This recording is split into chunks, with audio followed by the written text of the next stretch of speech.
tema da minha mensagem hoje é a missão da igreja. E quando eu falo igreja, eu falo de todos nós, de fato, né? Nós somos igreja do Senhor. Você pode acompanhar comigo? Então, por favor, Lucas capítulo 9, versículo 1, diz assim a palavra do Senhor. Reunindo os 12, Jesus lhes deu poder e autoridade sobre todos os demônios e poder para curar doenças. E os enviou a pregar o reino de Deus e a realizar curas, dizendo-lhes: não leveis nada para viagem, nem bordão, nem bolso de viagem, nem pão, nem dinheiro, nem leveis 2 túnicas. Em qualquer casa em que entrardes, nela ficai até partirdes do lugar. Mas onde quer que não vos receberem, ao sair da cidade, sacudi o pó dos pés em testemunho contra eles.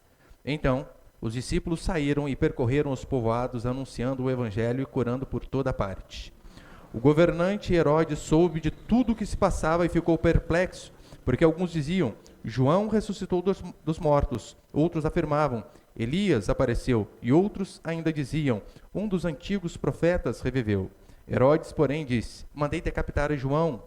Então, quem é este sobre quem ouço essas coisas? E procurava vê-lo. Aqui João é João Batista, tá? Que ele está falando. Olha para cá, por favor. Veja, em capítulos anteriores, Jesus, a primeira coisa que ele faz, ele chama aqueles 12 para que eles pudessem ser os seus discípulos, os seus apóstolos.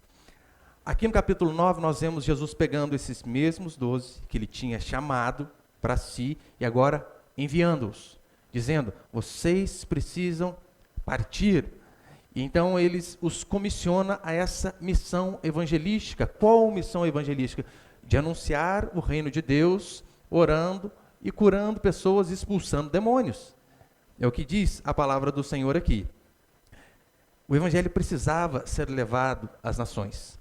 E então Jesus pega 12 homens totalmente falhos como nós, com personalidades totalmente diferentes, e então ele faz esse time dele para que a sua obra pudesse permanecer. Queridos, ele pega Pedro, impulsivo. Pedro, ele fazia as coisas sem pensar. Ele pega pessoas que tinham uma personalidade totalmente diferente daquilo que ele, o Senhor, é. A diferença é que ele capacita esses homens para que esta missão de evangelizar pudesse ter um final feliz. E repare, Jesus ele começa dizendo assim, lá no versículo 4, e em qualquer casa em que entrares. Ele começa dizendo para os discípulos assim, olha, vão evangelizar e comecem pelas casas, ou seja, comece pelas famílias. Jesus, ele manda os seus discípulos irem à principal célula de uma sociedade. Qual célula? Família. A família é o esteio de uma sociedade. Você pode perceber que quando os comunistas, os progressistas, eles querem impor suas ideologias, eles começam justamente por onde Jesus começou. Filhos, famílias, casas, eles vão justamente lá naquela base, porque eles sabem, se nós destruirmos o núcleo familiar, nós poderemos impor a nossa ideologia, a nossa doutrina e aquilo que nós quisermos. E então, eles, sabendo disso, eles vão justamente onde Jesus começou. Tem um livro fantástico, chamado O Admirável Mundo Novo, de Aldous Huxley. E é uma distopia, né, a exemplo de 1984. Em 1984 eu já ensinei aqui para os irmãos, e O Admirável Mundo Novo também vou ensinar.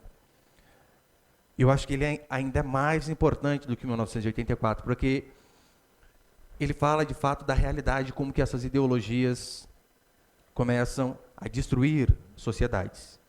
Então, ali você vê que as crianças, elas não pertencem mais a famílias, mas as crianças são produzidas em laboratórios, em incubadoras. Não existe Deus, existe Ford, literalmente da linha de montagem. Porque as crianças são todas feitas em incubadoras e em máquinas de montagem. Tudo que elas precisam, que elas vão ser diante da sociedade, é tudo colocado ali, na incubadora.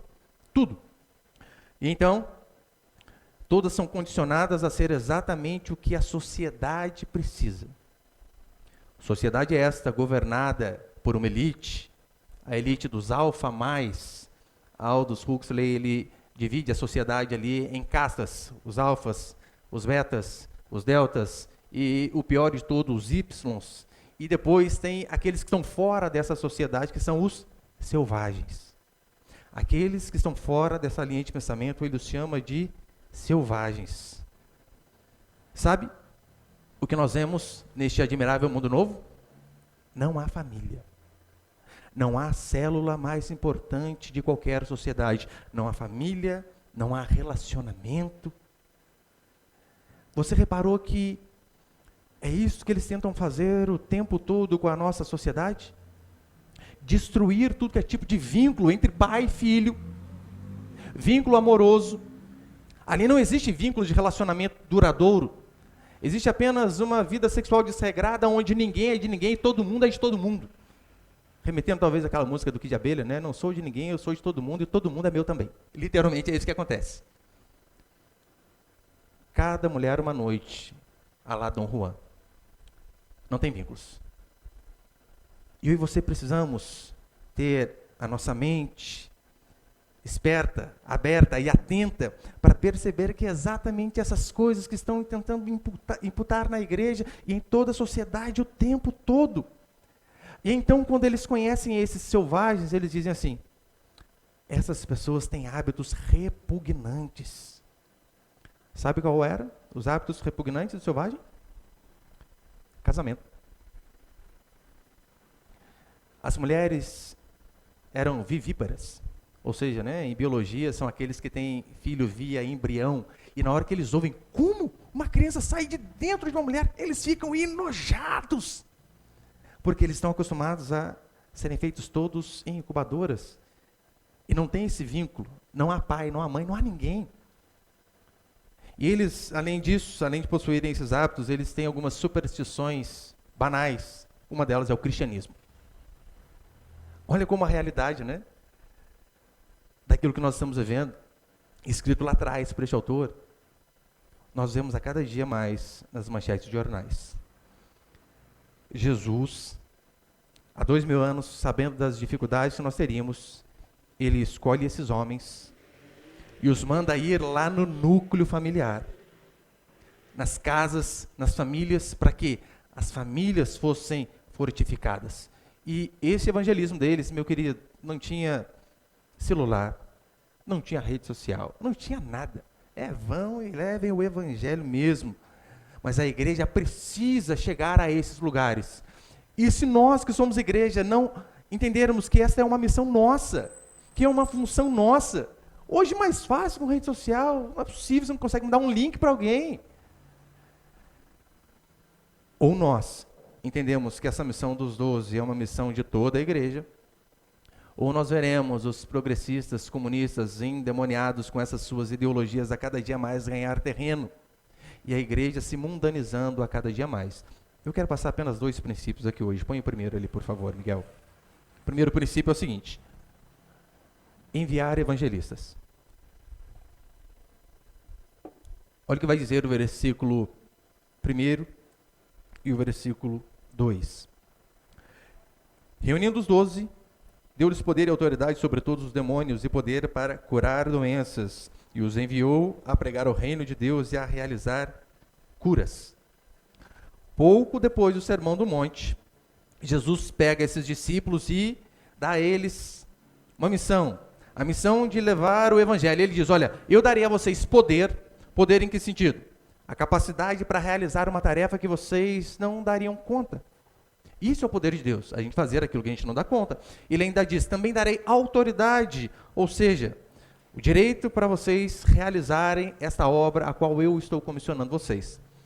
E é só um paralelo, você reparou que Jesus ele pega esses 12, a exemplo do Antigo Testamento, que também haviam 12 patriarcas na Antiga Aliança, na Antiga Dispensação, 12 apóstolos na Segunda, e em Apocalipse, que eu já preguei aqui, nós vemos falando sobre os 24 anciões, ou seja, a totalidade da igreja, tanto da Antiga como da Nova Dispensação. E como eu falei no começo, homens extremamente falhos, assim como eu e você. homens que talvez não tinham uma oratória refinada, homens com personalidades totalmente diferentes, mas o Senhor escolhe esses simples homens para que eles pudessem ser embaixadores de Cristo. Embaixador é como se fosse o cargo diplomático mesmo, né? O que é um embaixador? É aquele que defende os interesses de quem o enviou. O nosso embaixador nos Estados Unidos, Emirados Árabes ou em qualquer país, ele está ali apenas representando os interesses do nosso país. E o Senhor então os convoca e diz assim, olha, curem os enfermos, expulsem demônios. E aqui a cura está associada bastante a isso também, né? E nós vemos constantemente essa ordenança, orem por isso. E principalmente no nosso meio, no meio reformado. Hoje em dia parece que é quase que uma heresia você orar para alguém que está enfermo, para que a pessoa seja curada. Porque Deus é que sabe todas as coisas, Ele é soberano, sim, mas Ele nos mandou orar. Se Ele vai curar ou não, daí é o problema dele, mas a mim e a você cabe o mandamento de orem, e orem com fé. Olha o capítulo 8 como que termina. Nós vemos aquela mulher do fluxo de sangue, 12 anos enferma. Não eram 12 dias, 12 anos. Nós vemos a filha de Jairo que havia morrido. E nós vemos esses milagres e na sequência desses milagres o Senhor diz, agora vocês vão e façam a mesma coisa. Orem por essas coisas e preguem o Evangelho. O que é pregar o Evangelho?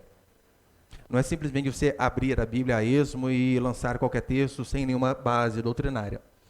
Pregar o Evangelho aqui, Jesus estava pregando a salvação para todos os povos. Salvação não mediante a obediência das leis, mas mediante a graça de Deus em Cristo Jesus. Aquele que possuir fé no Filho do Homem, se arrepender dos seus pecados e acreditar que apenas Ele é o passaporte para o céu, este daí é o que vai ser salvo. Só que eu sei que hoje nós vemos muitas vozes pregando o Evangelho. E às vezes nós ficamos em dúvida, a qual delas nós devemos dar ouvidos? Sendo que em todo lugar, num dia de domingo como esse, à noite, inúmeras Bíblias estão abertas e inúmeras mensagens estão sendo pregadas, a questão é, a qual mensagem nós devemos dar ouvidos?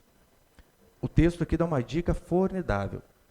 Se você quer saber se você está ouvindo o Evangelho ou não, olha a dica que ele vai dar no versículo 5. Mas onde quer que não vos receberem, ao sair da cidade, sacudir o pó dos pés em testemunho contra eles. Mas onde quer que não vos receberem. A mensagem do Evangelho, por vezes, não vai ser aceita. A mensagem do Evangelho, por vezes, ela não é palatável aos seus ouvidos. Sim, muitas vezes você vai chegar aqui quebrado, esmiuçado, e você vai sair daqui revigorado dizendo, oh Deus, Tu és a minha esperança, o meu Senhor, em Ti eu confio. Mas em muitas vezes, se o Evangelho verdadeiramente é pregado, você vai chegar aqui bom, e vai sair daqui destruído, se sentindo um miserável, um pecador indigno de coisa alguma. E provavelmente você vai dizer, não volto mais.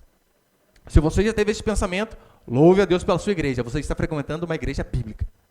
Porque o Evangelho, ele por vezes vai colocar você na parede. Lembra o exemplo de Herodes? A Escritura vai dizer que Herodes, ele de bom grado ouvia João Batista. Ele gostava, João Batista prega legalzinho. Ia à cadeia e ouvia João, mas daí João começava a confrontar o pecado dele, dizia assim, e esse relacionamento ilícito aí, rapaz?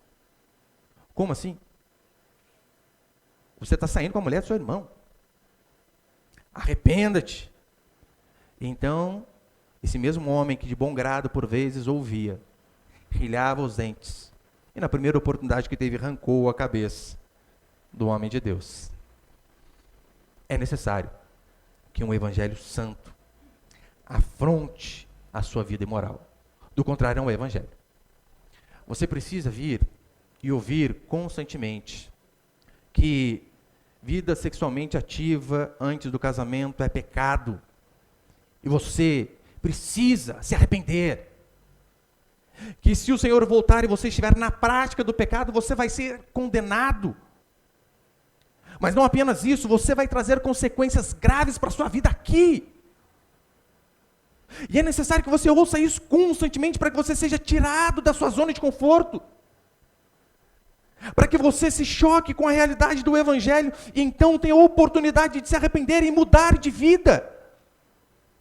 Este é um grande sinal de que você de fato tem ouvido o Evangelho, que você constantemente é confrontado, que você constantemente é tirado da sua zona de conforto, que você constantemente pensa assim: não volto mais nessa igreja. Essa é a pregação do Evangelho. Só que você, irmã, não gosta de ser confrontado. Mas no que depender de mim, pela graça de Deus, eu constantemente vou demonstrar que os pensamentos feministas permeiam sua cabeça. Que você não deve, em hipótese alguma, falar com seu marido de qualquer jeito. Que você não pode, de forma alguma, achar que você é a rainha do lar, que você que governa, sendo que Deus instituiu o homem por cabeça. Você vai ouvir constantemente, até que você aprenda que você tem um lugar dentro do lar. Não é porque é mais, nem porque é menos, mas porque Deus assim o ordenou. Você, meu querido irmão, precisa ouvir constantemente que aquelas imagens imorais que passam na tela do seu celular vão trazer um prejuízo enorme para a sua vida. Que você deve ser santo, como a Escritura nos ordena ser santo. Que aquele pecado que às vezes sua esposa, seu filho, seu pastor, ninguém sabe, o Senhor vê, e tudo aquilo que você vê no escondido, a Escritura diz que no dia do julgamento tudo isso vai ser exposto. Oh Deus, você precisa saber disso. Do contrário, você vai apenas ouvir palavras que inflam o seu ego, mas que não edificam a sua vida. A mensagem verdadeira confronta. A mensagem verdadeira, por vezes, nos tira da zona de conforto. Só que as pessoas hoje em dia, elas não querem saber se a voz é verdadeira, se vem de Deus ou não. A maioria das pessoas vem para a igreja e estão preocupadas com o quê? Apenas se a mensagem vai ser agradável. Apenas se ele vai sair dali melhor do que como entrou. Por vezes, isso vai acontecer. Mas é necessário que o inverso também aconteça. A missão da igreja é levar o Evangelho. Não é ser aclamada. Não é ser um sucesso. Não é por conta de uma mensagem diluída. Ter amigos em todos os lugares, inclusive ser amiguinho de prefeitos, deputados, porque daí começa aquele joguinho, né? Toma lá da cá, eu ajudo aqui, convenço a igreja aqui, levo o vereador lá, depois você dá um terreninho pra gente acolá, e então tá tudo certo. Não. Essa não é a missão da igreja. Estamos aqui para pregar a verdade. E seremos aceitos por poucos. Na maioria das vezes, as pessoas irão rilhar os dentes e odiar a mensagem. E o que nós fazemos quando isso acontece? O versículo 5 também responde: mas onde quer que não vos receberem ao sair da cidade, sacude o pó dos pés em testemunho contra eles. Sacuda o pó. Aqui, fazendo uma alusão aos judeus, né? Eles tinham os rituais levíticos, onde quando eles estavam passeando por cidades que não eram a Terra Santa, o lugar onde Deus tinha os colocado, quando eles chegavam no lugar ao qual Deus tinha preparado para eles, em sua terra, eles sacudiam o pó da sandália, para que eles não pudessem entrar impuros, e não pudessem também deixar impuro as coisas em que eles tocassem. Ou seja, o que Jesus está dizendo aqui é: qualquer pessoa, cidade, povoado, qualquer um que se negue a ouvir a mensagem do Evangelho, estes trazem sobre si peso e condenação. Hoje, depois dessa mensagem, você não tem desculpa para o pecado. Não adianta. Você pode tentar burlar a sua mente, se enganar, mas você vai ser cobrado por conta do seu pecado. Em Atos, põe ele por favor, Miguel. Em Atos capítulo 3, nós vemos um exemplo de Paulo fazendo exatamente isso. Atos capítulo 3, verso 49, olha o que vai dizer. E a palavra do Senhor divulgava-se por toda a região. Mas os judeus incitaram as mulheres devotas de alta posição e os principais líderes da cidade, provocando uma perseguição contra Paulo e Barnabé, e os expulsaram de seu território. Mas estes, sacudindo contra eles o pó dos pés, partiram para Icônio. Ou seja, Paulo e Barnabé foram àquele lugar pregar o evangelho. O povo se revoltou. Colocou eles para fora. Vão embora. Paulo e Barnabé então fazem exatamente o que o Senhor ordenou. Sacodem ali o pó da sandália, em sinal de que vocês são indesculpáveis. Não é isso que Romanos diz? Tu, ó homem, és indesculpável. Indesculpável em relação ao pecado. Sobre esses lugares repousa o fardo pesado da culpa e a condenação por não darem ouvidos aos mensageiros a qual Deus enviou. E segundo, para encerrar, põe por favor. Segundo, nós vemos a provisão dos pregadores. Olha o versículo 3. Dizendo-lhes, não leveis nada para viagem, nem bordão ou cajado, talvez, na sua versão. Não leveis nada para viagem, nem bordão, nem bolsa de viagem, nem pão, nem dinheiro, nem leveis 2 túnicas. O Senhor está dizendo aqui é que aqueles os quais Ele envia, no caso, esses homens, para que eles pudessem viver integralmente a pregação do Evangelho, o que a Escritura diz é que esses vão ser sustentados. Não diz que esses vão ter luxo. Esses vão ser sustentados, diz a palavra do Senhor. E isso nós vemos por toda a Escritura. Você vai ver Paulo citando o Antigo Testamento dizendo assim, digno é o trabalhador do seu sustento. Depois ele ainda fala, não atarás a boca do boi enquanto pisa o trigo. Citando o Antigo Testamento, o que ele está dizendo é o seguinte, é injustiça, o boi está ali pisando o trigo, trabalhando. E aquele dono perverso, ele coloca algo que tape a boca do boi, para que o boi trabalhe e não desfrute do fruto do seu trabalho. E então ele diz, é acaso com bois que o Senhor está preocupado? Óbvio que não. Ele está falando daqueles que vivem do Evangelho, digno ao trabalhador do seu sustento. Paulo vai dizer assim a Timóteo, digno de dobrados honorários, e ali dinheiro mesmo, digno de dobrados honorários são os presbíteros ou pastores que presidem bem, em especial aqueles que se afadigam no ensino. Então, a Escritura diz que a igreja deve sustentar esses mensageiros ao qual Deus coloca. Em 1 Coríntios, Paulo vai dizer assim, e se semeamos entre vós as coisas espirituais, será demais que de vós colhamos materiais? Assim o Senhor também ordenou aos que anunciam o Evangelho, que vivam do Evangelho. Ou seja, o evangelista, esse homem que está levando o Evangelho, esses 12 e todos os outros depois, eles estão semeando a palavra de Deus e através desta pregação, você pode alcançar o bem mais precioso na sua vida, que é a salvação e a vida eterna. E ele diz, se nós que semeamos isso, coisas espirituais, será muito de vós recolher bens materiais? Em 2 Coríntios, põe ele por favor. Em 2 Coríntios, Paulo ainda vai dizer assim, para vos servir, despojei outras igrejas, recebendo delas sustento financeiro. Paulo aqui, ele está falando um testemunho contra os coríntios, que eram pessoas extremamente mão de vaca. Não queriam sustentar os seus evangelistas, os seus pastores, presbíteros e pregadores. E então Paulo diz assim, para vos servir, eu despojei outras igrejas, recebendo delas sustento para trazer o evangelho a vocês. Foi o que aconteceu basicamente com a gente aqui no começo, né? Para que eu pudesse vir para cá, outras nossas igrejas me sustentaram por um período. Mas é missão da própria igreja sustentar os seus missionários, os seus pregadores. Todavia, dito isto, a obra de Deus não é focada no luxo dos seus pregadores, mas na necessidade das pessoas. Principalmente a necessidade espiritual. Jesus, ele promete que vai cuidar dos seus evangelistas, assim como ele disse ali. Não se preocupem, eu vou cuidar de vocês. Vocês vão ter tudo o que for necessário para que vocês cumpram a missão ao qual eu dei. Isso é prosperidade. Prosperidade não é você ter 3 carros. Prosperidade é você ter aquilo que é o suficiente para você cumprir o propósito de Deus na sua vida. E é isso que o Senhor diz a respeito daquele a qual ele envia. O mensageiro, ele é digno de um salário justo, todavia deve ser modesto. É por isso que nós vemos aqui, né? Como ele falou aqui no versículo 3. Olha, não leveis bolsa de viagem, bordão, nem pão, nem dinheiro, nem levei 2 túnicas. Ou seja, eu não precisa ter em excesso. Para quê? Para que uma fazenda com 50 mil cabeças de gado?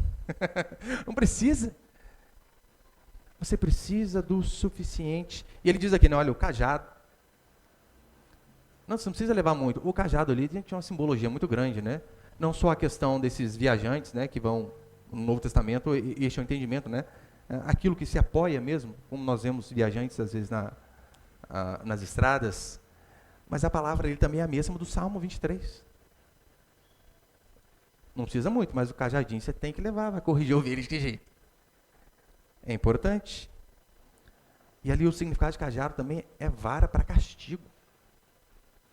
É necessário que não se tenha excesso, mas que se tenha apoio, bolsa de viagem, né, o alforje, que diz algumas versões ali, pão e 2 túnicas, justamente para mostrar isso. Nada de excesso, mas modéstia. É por isso que pastor milionário é contradição. O pastor, ele deve ter um salário justo, proporcional à igreja.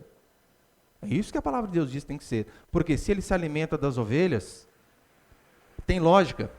O pessoal aqui, a média é um Golzinho 98 e o pastor de Land Rover. Não dá. Destoa.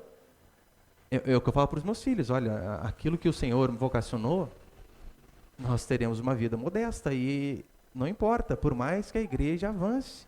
Nós temos que andar de acordo com a igreja, justamente por conta de escândalos. Meu irmão, a gente sendo uma igreja pequena, as pessoas já falam de montão, meus filhos já ouviram, seu pai pastor, é ladrão? Uma das primeiras coisas que ouvem é isso daí. Das primeiras coisas que ouvem. Mas a Escritura diz que o servo de Deus, ele deve ser modesto. E qual é o resultado, para encerrar, de a igreja entender a importância de sustentar seus missionários, seus pregadores, e também do evangelista, ou seja, daquele a qual está na igreja, está levando a mensagem, cumprir à risca o mandamento de pregar o reino de Deus. O que a Escritura vai dizer é que, quando o reino de Deus é anunciado, 2 coisas acontecem. Primeiro, algumas pessoas terão um alívio na alma por conta da salvação tê-las alcançado. Sim, muitas pessoas que chegam dizendo, não tem jeito para mim. Eu vim de uma vida pregressa, perdida, imoral. Não há possibilidade para mim. A Escritura diz que a esses, sim, há a possibilidade deles terem um alívio mediante a pregação do Evangelho. Onde aqueles corações sobrecarregados que talvez você passou por problemas a semana inteira, diante da pregação, esses fardos são tirados das suas costas. É isso que acontece. Todavia, o mesmo Evangelho que traz alívio e salvação, é o mesmo que traz peso e condenação. Peso em que sentido? Você que ouve e mesmo assim decide não viver de uma forma adequada, seguindo o Evangelho. O que a Escritura diz é que vai pesar sobre você a culpa de não ter aceitado a Deus. Porque o mensageiro, ele apenas traz a mensagem. E você vai ser cobrado diante disto que é pregado constantemente. Diante de uma vida pecaminosa, de hábitos pecaminosos, de manias, de desonras, de imoralidade. Tanto é que no versículo 7, para encerrar, acompanha comigo, versículo 7 e 9 diz assim: o governante Herodes soube de tudo o que se passava e ficou perplexo, porque alguns diziam, João ressuscitou dos mortos.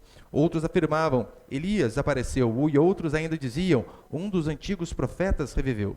Herodes, porém, disse, mandei decapitar a João. Então, quem é esse sobre quem ouço essas coisas? E procurava vê-lo. As pessoas aqui dão 3 opções para Herodes. Olha, quem será esse homem aí? Ele será Elias? Será um dos profetas? Ou ele será João Batista, aquele a quem o Senhor mandou matar? E no Evangelho de Marcos nós vemos a resposta para isso. O próprio Herodes achava que era João. Ele disse, este é João a quem eu mandei decapitar no cárcere. J.C. Ryle, comentando esta passagem aqui, ele diz assim: o pecado de Herodes o encontrou. O pecado de Herodes o encontrou. Herodes, diante daquela voz que o confrontava, ele tinha duas alternativas: arrependimento ou calar aquela voz. Ele preferiu a segunda opção. Cortou a cabeça de João. O que ele se esqueceu é que, ainda que se corte a cabeça do profeta para que ele não mais fale, você que ouviu a verdade, esta verdade vai perseguir você por toda a vida. Não tem como você fugir. A mesma coisa acontece comigo com você, porque a palavra de Deus jamais pode ser presa, silenciada ou aniquilada. Você pode tentar burlar a sua mente. Você pode tentar se enganar. Mas a verdade vai sempre estar latente diante de você. Quantas pessoas às vezes eu vejo diante de um pecado que ela precisa se arrepender, ela faz coisas boas como se fosse se colocar numa balança ali, ó, Senhor, tá certo, eu erro aqui, né? Mas eu acerto essa parte, meu querido, não funciona assim com Deus. Num julgamento, não funciona assim. Imagina, você vai e mata uma pessoa. Bebeu, saiu com o carro e bateu e atropelou alguém e matou alguém. Aí então, diante do juízo, você diz assim: Senhor, mas teve um dia que eu estava nadando numa represa e tinham 2 adolescentes afogando. Eu os salvei. Ou seja, eu matei um, mas salvei 2. Tem como o senhor descontar aí? Não, não tem. Louvado seja por aqueles 2 que você salvou. Mas você vai pagar por aquele que você tirou a vida. Talvez a nossa justiça não pague nada, né? Mas diante da justiça do Senhor, iremos pagar. A mesma coisa acontece comigo e com você. Quando nós rejeitamos a mensagem, nós estamos trazendo peso e condenação para as nossas vidas. Você pode sair daqui hoje, talvez, dizendo assim: nunca mais volto. Eu, por vezes, tive esse pensamento. Principalmente no começo da minha conversão. Eu já morava com a minha esposa, que não era nem esposa ainda. Tínhamos uma vida de casado, né? Me entendem? E toda vez que eu ouvia o pastor dizer: não é lícito esse tipo de coisa, eu saía dali furioso, dizendo: nunca mais coloco os pés aqui. Mas o Senhor, pela graça, me fez continuar. E em vez de eu cortar a cabeça do profeta, o Senhor cortou o meu coração para que eu pudesse me arrepender e mudar. Você pode sair daqui e não querer voltar. Na internet, é mais fácil ainda, né? A pessoa pode muito bem apertar o xizinho, fecha eu, desinscreve, deixa de seguir, acabou. Não pode. A partir do momento que a verdade é ouvida uma única vez, que a Escritura diz é que nós somos indesculpáveis. Você não pode enganar a sua consciência. Você não pode enganar a si mesmo. Você não pode ser indiferente para com a verdade, porque, parafraseando J.C. Ryle, o seu pecado há de te achar. Não adianta se esconder. Não adianta se esconder nem mesmo dentro da igreja, que tem muitos que fazem isso, se escondem dentro da igreja. Mas o que a Escritura diz é que o nosso pecado vai sempre nos achar. Por isso a mensagem do Evangelho é apenas uma: arrependei-vos. Por quê? Porque o reino de Deus é chegado. E nós, essa noite, mais uma vez, temos essa oportunidade. Não sabemos amanhã. Agora, hoje, você, meu irmão, minha irmã, todos nós que estamos aqui, temos a oportunidade de dizer: ó Deus, eu sei o quão errado eu tenho vivido. Eu sei onde eu tenho pisado, fora dos trilhos. E a partir de hoje, eu quero ser diferente. Por mais que às vezes sejam pecados que te acompanhem durante toda uma vida, eu sei que esses talvez seja mais difícil de deixar. Mas em Cristo é possível. Claro que é. Vou só dar um exemplo. Eu fui para a igreja e ouvi essa questão, né, de que, olha, o relacionamento íntimo antes do casamento é pecado. Óbvio que eu já sabia. Quem que não sabe disso, gente? Você se engana, né? Por que você não quer ir na igreja? Porque você vai perder as coisas.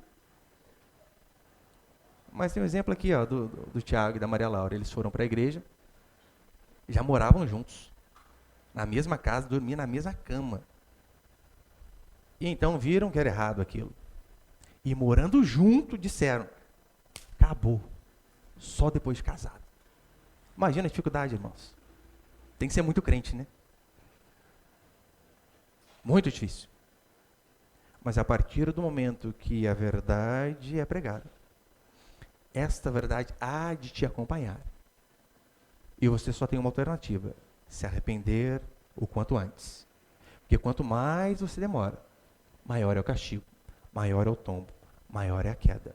Mas Deus de misericórdia está aqui mais uma vez dando oportunidade para você, dizendo: arrependa-se, em nome de meu Filho amado Jesus Cristo. Amém, meus irmãos?